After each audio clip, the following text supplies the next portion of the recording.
Christians and non-Christians alike saw John Paul II as a point of reference.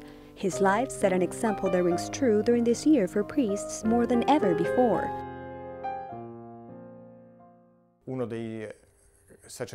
A seminarian once asked him, "Holy Father, is it difficult to live as the Vicar of Christ?" And he responded beautifully.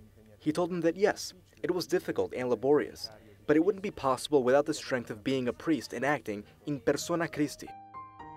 John Paul II said on more than one occasion that what defined him was the word priests. Conscious of the difficulty of this task, he always stayed close to priests.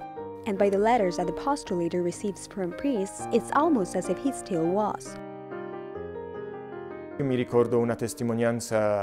remember one particular story that impressed me very much, that came from the mother of a priest.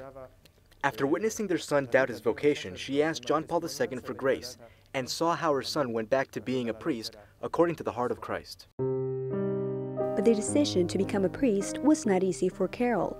Even though his closest friends and some professors saw the priesthood in his future, it was hard for him to take the first step. He was part of a theater company, and his vocation would have meant giving up his acting career.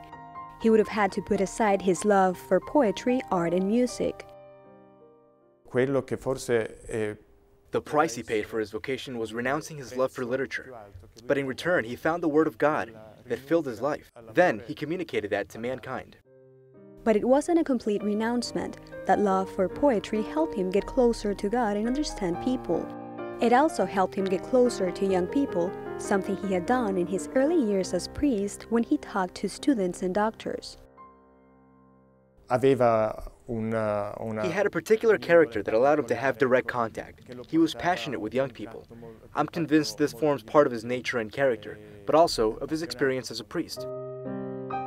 As they await new developments in his beatification process, priests, young people, and non-Christians alike continue to find new words in John Paul II.